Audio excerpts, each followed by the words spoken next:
Hey everybody, Anthony here. We're going to be doing tutorials on Photoshop. So if you don't have it open already, go ahead and open it up. And as you're doing that, I'll let you know that I'm using Photoshop CS. So if you have beyond that, like 2, 3, 4, or 5, I think we're on 5 right now. The tools are basically the same, you just have a little more options. And if you're using before CS, you might not necessarily see 2 rows, you might see just 1. So there's a little bit more tools involved, but basically there's like the eraser, the smudge, the lasso, marquee, those are all there, so this will benefit you too. If you're a photographer, a hobbyist, a graphic designer, or one of my students, this is all great tutorials for you, so check it out. Press play, pause, rewind as you need, so you guys can keep along and grow as graphic designers and Photoshoppers. Alright, let's get right into it. Let's hit File, New. And this looks fine, 1600 by 1200. You can use 800 by 600. We're just doing a little mock-up. We're just going to have a blank document and playing around with the tools a little bit. So it doesn't really matter, but this is a good size if you have like a nice wide screen. All right, press OK. Okay, this is our open canvas. Over here, and I think my video screen's right here, but this is a character palette. This is a history palette, and this is the layers palette. This is the tools palette. This is what we're going to be focusing on this tutorial. So if you don't have this open for some reason, go to Window and select Tools. Okay? If you click on it again, it makes it go away. You got to make sure that has a check on it.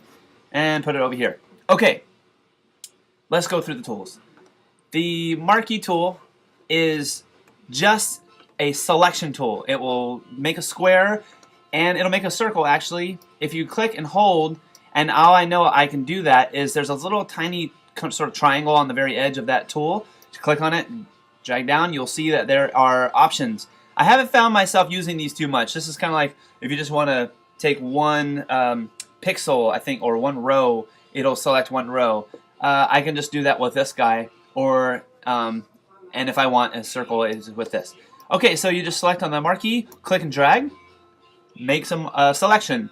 These are called marching ants or marquee.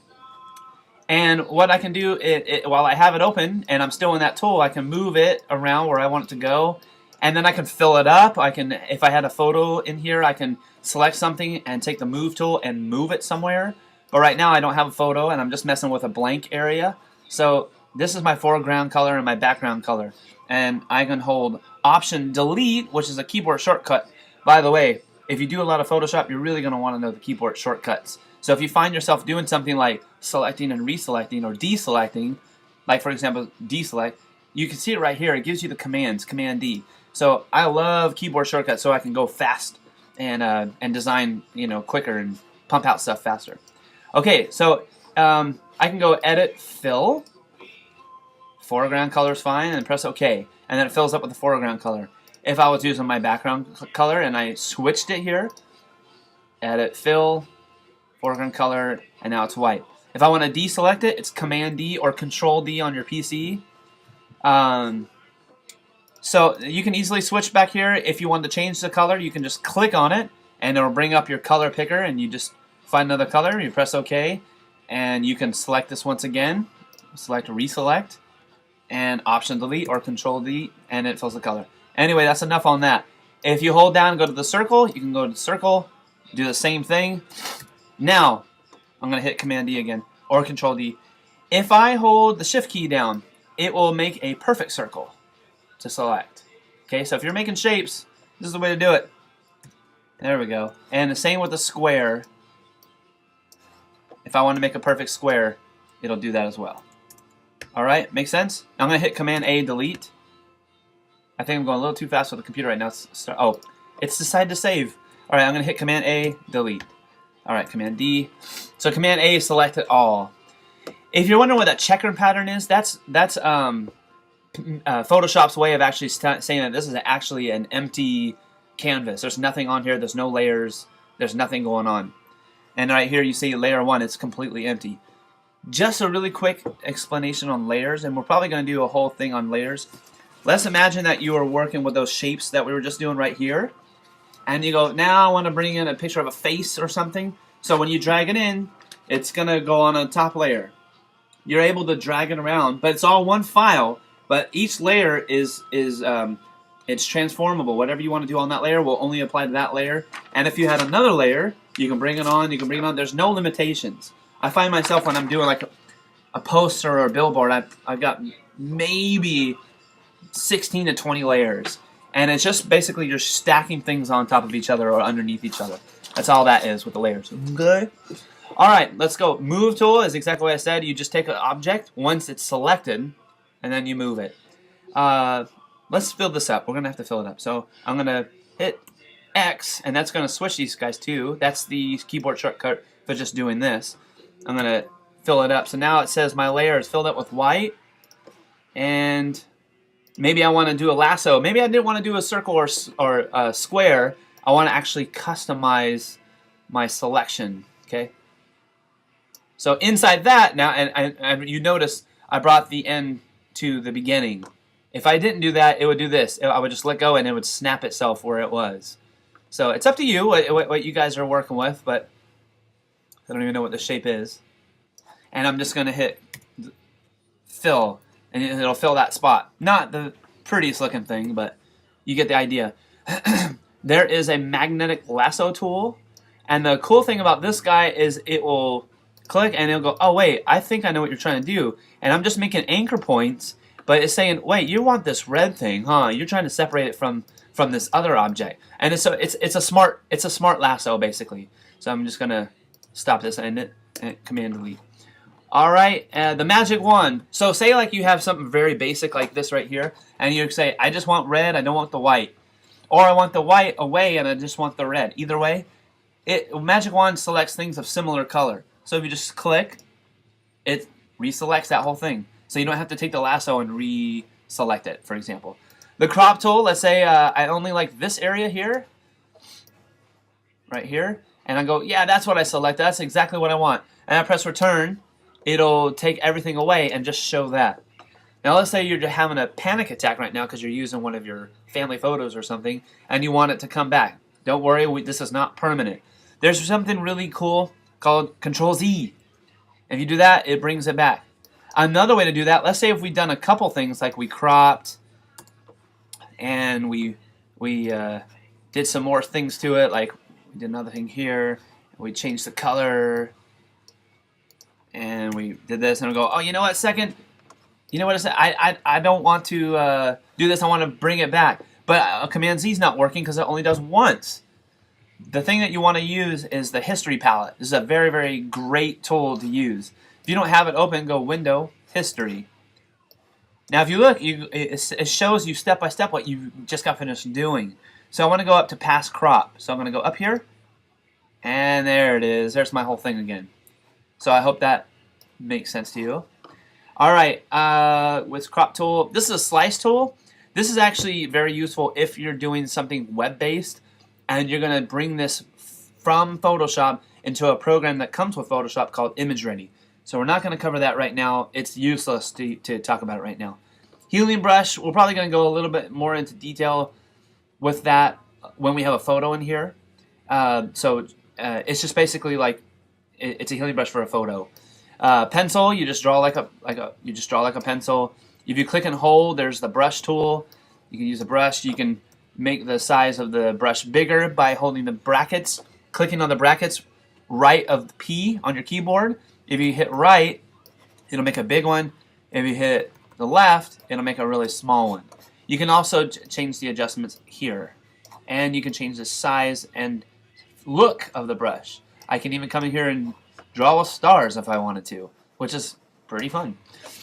Alright, the stamp tool is for photos also, and I'll probably get into that, but basically what both of those guys do are they repair photos. So for example, if you had blemishes on your face and you have a nice part of your skin here, but it's not so nice here, probably like mine, you can stamp the good part and paste it on here. And that probably doesn't make too much sense, but I'll show it to you in a little while.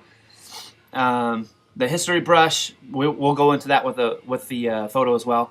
The eraser is basically just an eraser. You can just erase all the way through, and now you can see all the way through it. The gradient tool is a very, very fun tool. You can take it and click and drag a line, and it will make a gradient. And here's all the options. You can also click on here and do different gradients. And you can say, oh, I want the sort of diamond looking thing point. I can do a circle one.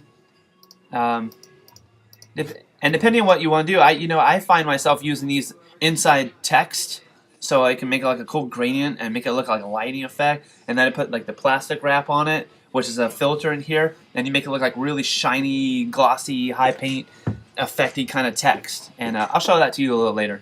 This is the Smudge Tool. So you click it and you just drag, it smudges. It's literally just a smudge tool. That actually is going to be coming in handy in one of the lessons I'm going to show you in a little bit.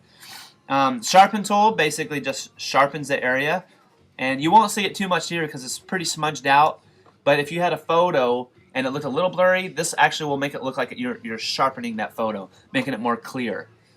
And the blur tool just blurs the area. You just click on this and it starts making it look fuzzy. Sponge tool fades things out. This is the path selection. We're not going to use that too much. Text tool, you just basically click and you can write whatever you want, and you can change the size and all that stuff with the character palette. And you can just change the size, you can change the style, whatever you want. But you never want to do something just so basic like this in Photoshop. You definitely want to make it look cool. And I'll show that to you in another lesson. The pen tool is, so you know how to select things as a circle or a square. You also know how to select things customizing it by drawing it with the lasso. And if it's a similar color, you use the magic wand and it selects everything in the similar color. The pen tool is the one that I use the most, and it's because it's the most accurate and flexible. So if I wanted to just select an area, if like here and come out here, instead of drawing it and maybe like going, oh man, I'm not doing such a great job, I use a pen tool and give myself exact lines. See this? And I'll just cover the pen tool in another lesson, like how to actually use it, proficiently. But that's why I use a pen tool. It's great. It gives me the exact selection that I want. And I made a path with that. I'm just going to take it away. All right, and this is, I think this is just a rectangle tool that fills it up. Yeah. This is a tool that we're not going to use yet, and I'll show you a really great feature on how and why to use that. But you can basically blend shapes together, which is really cool. This is the notes, so if you have some notes, you can just click and start giving yourself some notes. Eyedropper tool, let's say I really want this particular shade. I just click on it and it becomes my color in my foreground. The hand tool, if you're zoomed in, I'm going to hit Command plus. And if you're on the PC, you're going to hit Control plus. Command plus zooms in one by one. Command minus will zoom out. Command 0 fills it up, make it full-size image. You can also hit the Z, which is the next thing, magnifier, and zoom in. You can zoom in. And while you're in zoom in, you can hit the hand tool and you just grab it and move it around as you're in zoom. Very convenient. Instead of having to come over here and doing this, you just grab it and do whatever you want. Now the cool thing also, if you're not in that tool, if you hold down the space bar, it turns into the same tool and you can just click and drag. Okay? So that is the tools. I hope that helped. If you have any questions on tools or the options of tools and how to use them, please feel free to leave a comment below and I'll help you out individually by sending you a message back and forth. All right, have a great day. See ya.